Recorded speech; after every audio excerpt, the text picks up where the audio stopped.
Brother George Watson writes this: but God designs to concentrate our faith in Him alone by removing all other foundations and one step after another, detaching us from all other supports. There are many souls which cannot endure this utter desolation of secondary supports, which would be more than they could bear, and they would react in open rebellion. So, God allows them to have a junior faith and to lean on other things more or less. He allows all sorts of disappointments, the death of bright hopes, the removing of earthly friendships, or body and mind, the multiplied infirmities, the destruction of property, the misunderstanding of dear ones, until the landscape of a religious life seems swept away with a blizzard, to compel the soul to house itself in God alone. And thus our faith is strengthened by disappointment, until it reaches such perfect union with God that it never looks to anybody or anything or any mode or any old channel or any circumstances or any frame of mind or any meeting or any set of feelings or any time or any season, but keeps itself swung free from all these things and dependent upon God alone. This degree of faith can never be disappointed, can never be jostled, because it expects nothing except what God wills, and looks to no mode except infinite wisdom. Its expectation is from God only. Brother George. Now, brothers and sisters, for those who long to walk in the holiness of God, which I think is key, you have to have that longing to behold and to live within the beauty of His holiness. Brother Watson is talking about something, or nothing less than a divine stripping, not a stripping of sin per se, although that would be part of it, but of every secondary support that subtly competes for total reliance upon God. Now, these things are not bad in and of themselves, of course, yet they divide the heart, or they can, and weaken the absolute dependence for which we were created. So God in His mercy removes them. One by one, He loosens our grip on all that is not of Himself.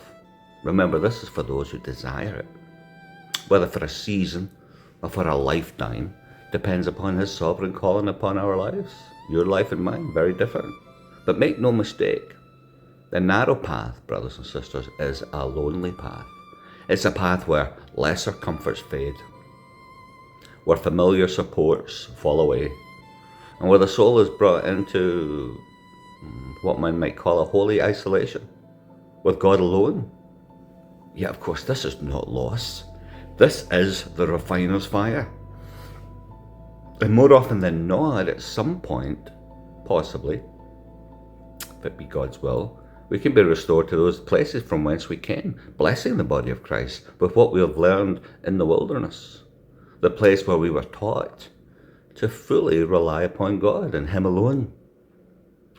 Now, the Apostle Paul makes a wonderful declaration that he had learned, keyword, brothers and sisters, he has learned the secret of contentment in all things, not because his circumstances were easy, but because his attachments to this world had been severed.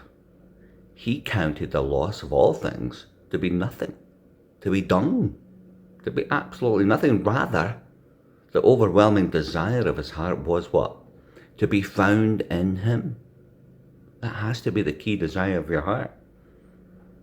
He was no longer anchored to this world, rather, he was intimately connected to his singular source of strength, his singular source of strength. Everything that could be shaken had been shaken, and what remained was Christ alone.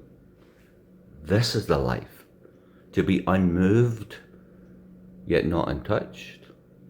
We feel the sorrow, we feel the weight of loss, the sting of disappointment, the deep ache of separation, but none of it has the power to move us from the rock upon which we stand. Christ is our foundation, unshakable, immovable, eternal. And this is revealed in us by a quiet, immovable peace and a singular, unwavering focus.